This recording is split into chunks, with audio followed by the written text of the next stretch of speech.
up, tribe? How you guys doing? Go ahead and hit that subscribe button. I hope you like this video. This is your retro review for The Wire season 2 episode 9. So last episode, you guys remember Bodie and his crew ran the other crew off the corner. Well, you knew they was gonna come back, and that's what they did. At the beginning of this episode, there was a big ass shootout in the middle of the street. Bullets was flying everywhere because nobody was aiming, nobody was looking. They was just running and shooting. And y'all know what ended up happening. None of them got killed, but a 9-year-old little boy did, okay? Who was just sitting in his house, minding his business, getting dressed for school. And again, if you grew up in an inner city during the height of the crack epidemic, unfortunately, that was just a story. Like, we know plenty of stories where that happened. So, we get introduced to a character that we're going to see a lot of in season 3 and season 4. Major Howard, Bunny, aka Bunny. We're going to see a lot more of him, but he reports, and of course, because it's a big thing, it's a 9-year-old boy shot and killed. So, of course, all of the heavy hitters are out there. And Stringer is pissed. He ends up having a meeting with Bodie and the crew, and he's like, listen, I told you change the name of the product. I didn't say nothing to you about starting a street war. And Bodie was like, listen, we was getting pushed off our corners. Our product is some shit. I did everything you told me to do, but at the end of the day, they know that our product is no good. We could change the name 50 million times. They know that it's garbage. And so they not coming. And so Stringer realizes how dire the situation is. And even though Avon told him he did not want to do that deal with Prop Joe, Stringer goes to Prop Joe and makes him a deal. He says, listen, you give me your product and you can have part of the towers. And of course, Avon ain't trying to give up no parts of the towers. But Stringer's kind of like, listen, Avon on the inside, he don't know how bad it is on the outside, and we got to do what we got to do. We got to make it happen. And so he makes a deal with Prop Joe. He tells Bodie, listen, you know, the block is hot. You're going to have, the police is going to be on us for the next couple of weeks. We got a 9-year-old boy killed. You need to get rid of those guns, drop them, wipe them clean, throw them into the harbor. These dummies wipe the guns clean. They're going to throw them into the harbor, but instead of they put them in one bag. First of all, they put them in one big bag, so all the guns were together. I don't know why you didn't just individually drop them off. Why you threw all the guns in at one time in a bag, and instead of the bag landing in the water, the bag landed on top of a ship, and they ended up turning that bag into the police. Bodie's name came up, so the police end up, pulling Bodie in for questioning, but they really don't have nothing on him. Nobody is gonna in the hood is gonna say Bodie did it. Ain't nobody gonna finger him, and the guns really didn't have his prints on them. He did a good job of wiping off the guns. But it just, it just shows that, Stringer is like, we getting sloppy. This is stupid. It's too much heat. It's too much heat on us. So that's what's going on down on the corners. Okay, we got that going on the corners. We're gonna get back to them in a second. Then we have they're up on these wires, but of course, after what happened last week with them with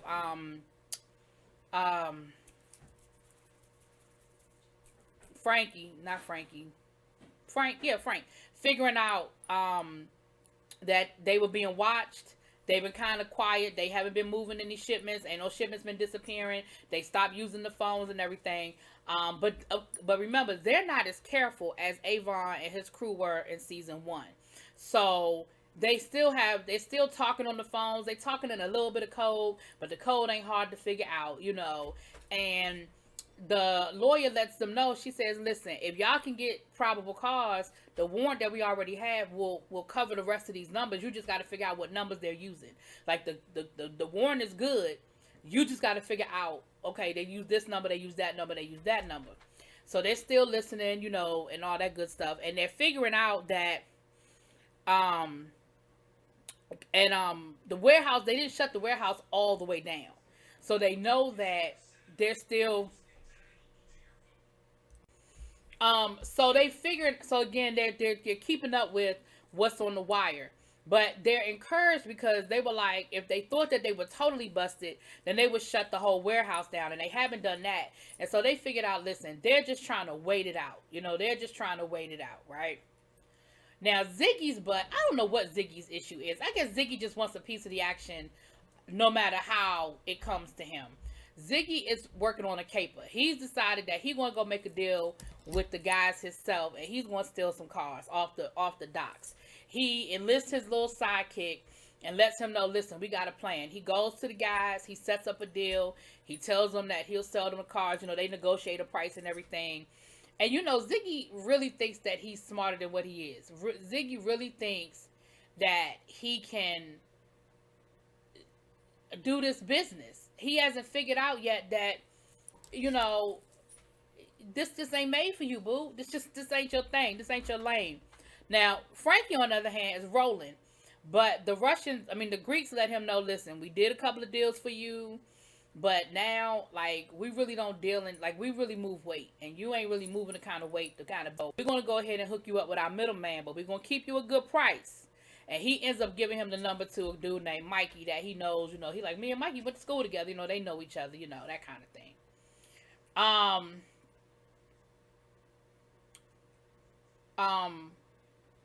They're trying to get McNulty in the brothel, right? They got McNulty calling the brothel, and he sound like a cop. They end up, saying thanks but no thanks, because they smell him coming a mile away. And so he was like, they get him to, put a little accent. They give him a couple of tips. They get him to call back. And then this time he's able to get an appointment. He's going to go up into the brothel. So they're working. They're working this thing from a couple of different angles, right? Ziggy's dumbass done killed the duck. Remember I told y'all he had bought a duck and I don't know what the deal is with the duck. But Ziggy done killed the damn duck, child. Which of course pisses him off even more, makes him even more determined to do this old deal, this little side deal by himself, right? We already know what happens when Ziggy try to work the side deals by himself. So back up on the phones, right? Again, they're talking a little bit, right? And they're realizing that they're dropping breadcrumbs, but they got to put the breadcrumbs together. So they asked McNulty to go talk to his boy down at Homeland Security, and McNulty was like, yo, I kind of burnt that bridge. And they were like, listen, McNulty, you always burning bridges. Go talk to your boy. The worst he could tell you is kiss his ass. You know what I mean? That's the worst thing that he could say. And at this point, they kind of need some information, because they're like, these guys are international. We need to figure out, this can't be their first rodeo. This can't be their first time that they doing something. So go see if their names ring any bells outside of the Baltimore area. Now the Greek is having his own set of issues with the Colombians, right? The Colombians are trying to, they're doing business with the Colombians. The Colombians are trying to cheat them, trying to lowball them and everything. And he was like, so what I'm not understanding is I'm giving them their product. They happy with their product. Why they ain't trying to pay me my money, right? The Greek is also starting to get a little antsy, because see, again, he is underestimating the police, whereas Avon would overestimate the police. He was thinking 20 years ahead, whereas the Greek is sort of thinking, well, listen, if they really had something on us, they would have pulled us over, right? They wouldn't have let us actually take the cargo off the dock. They would have pulled us over, and nobody has said anything. It's been quiet. So basically he told them, listen, start this thing back up, business as usual, right?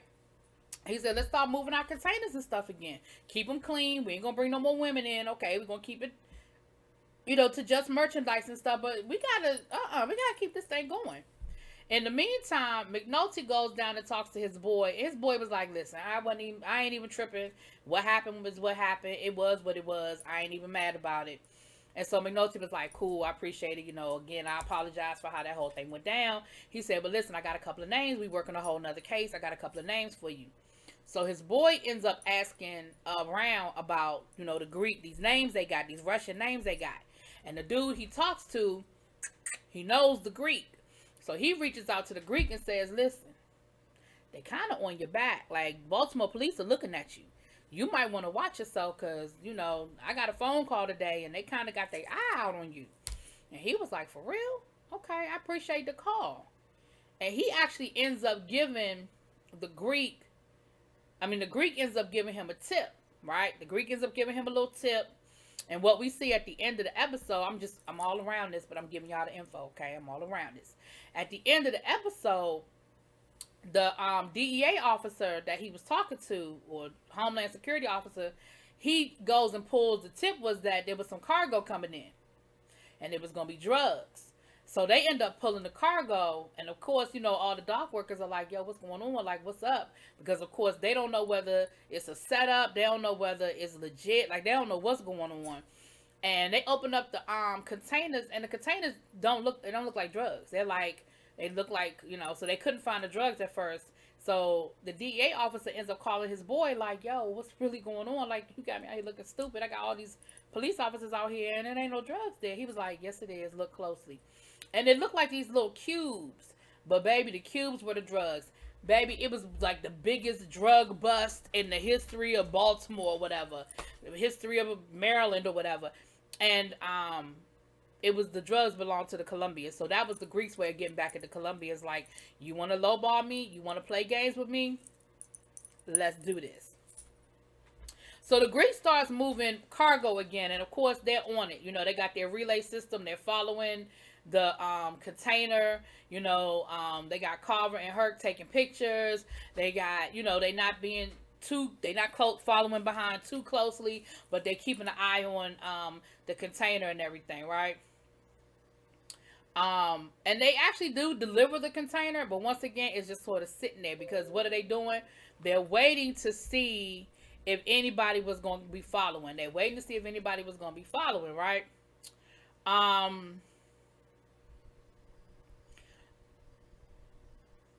want to say, eventually, hold on, I'm sorry. So as a result of them moving this new container, they started using the phones again. So Bunk and the lady officer, they're listening in, and they get the new number. And they're talking about this container. They were like, "Listen, we moved a clean container. Basically we're gonna wait, see if it's any good, and then we're gonna we're gonna try to move it." They get the probable cause because, like she told them, Perlman told them, "Listen, all we need is probably, we get the new number, we got the same warrant." So she was able to get the new warrant. They up on the new phone. Now they're listening, to the phone that they switched up on them and whatever.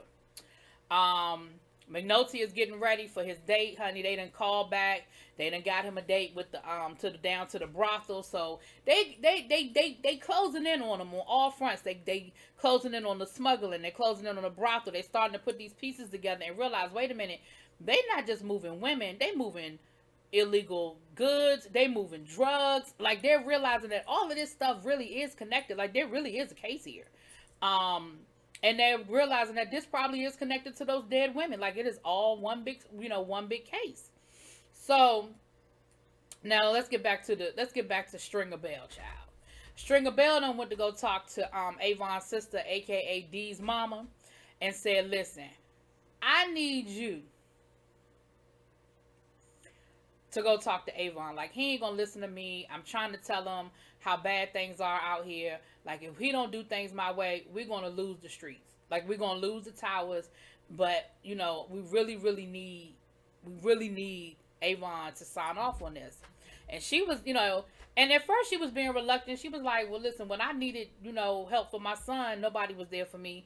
Well, he didn't listen to me when I was trying to tell him how bad things were with D. He didn't listen to me when I told him D needed him. So why would he listen to me now?" And, Stringer gave her, the old song and dance and everything. And she was like, "I'll go talk to him." So she went to go talk to Avon. Avon wasn't having it. Avon was like, "Yeah, no, we're not doing that. Like, we fought too hard for the territory we have. We're not giving it up to Prop Joe or anybody else. I'm trying to find a new connect. But in the meantime, I'm going to send y'all some help. I'm going to send y'all some muscle." He's sending brother Musa down. I think it's brother Musa. Now, if you watch The Wire, you know who this dude is, okay? He's a Muslim dude, but don't let the smooth taste fool you. He is an enforcer, okay?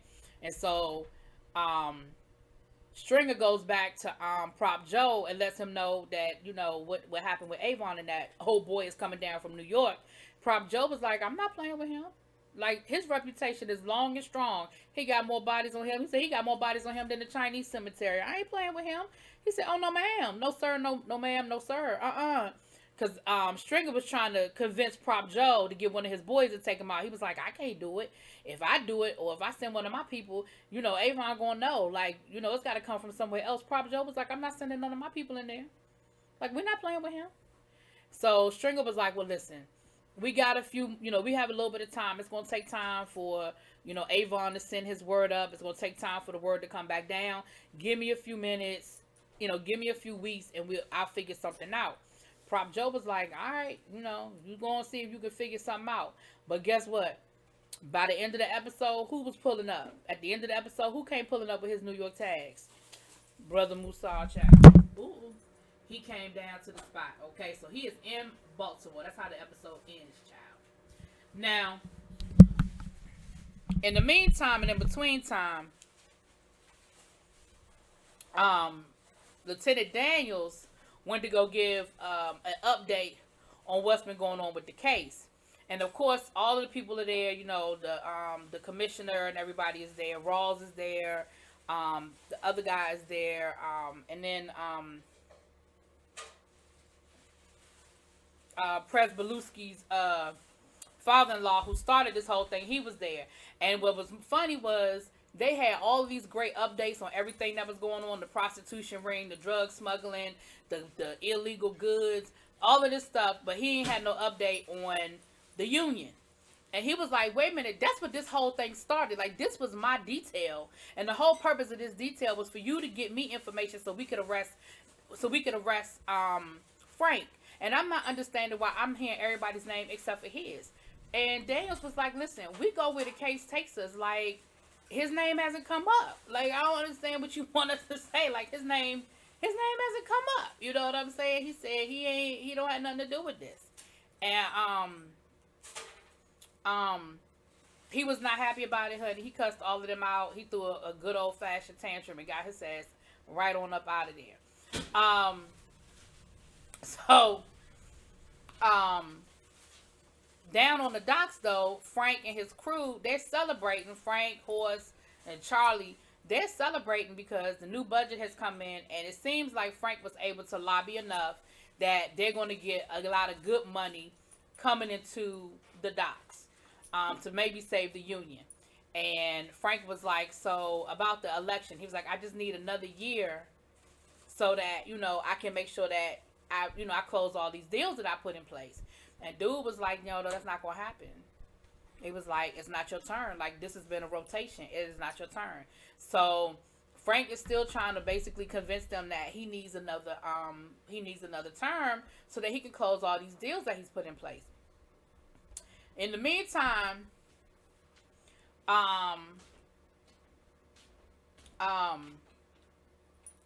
Lieutenant McNulty, he gets into the brothel, right? He goes on his little date, honey. He gets into the brothel, and of course they following him because they got this whole situation where he has to leave his car and get into the shuttle and go to the hotel. McNulty, they gave him his code word or whatever. Of course he has to wait until the money exchange, that there's he got to wait until there's an offer and acceptance and all of that. Baby, by the time they did all of that and McNulty gave them the code word for them to come in there, and they came in and they made their arrest, but baby, they done found McNulty in the back room with two Russian prostitutes, and one of them was already riding his piece, honey. He was like, listen, it was 2 against 1. I did the best I could. Okay?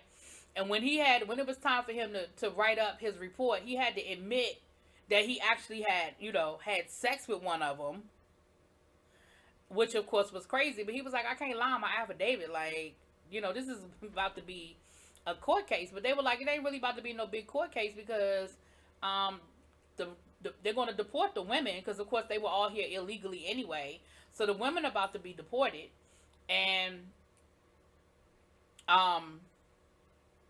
so I mean, yeah, you need to be honest in your affidavit, but at the same time, like, this child, you ain't gonna be testifying nowhere for this. Let me see. I think that's it, y'all. Hold on. I think we pretty much got it, y'all. I think we pretty much got it.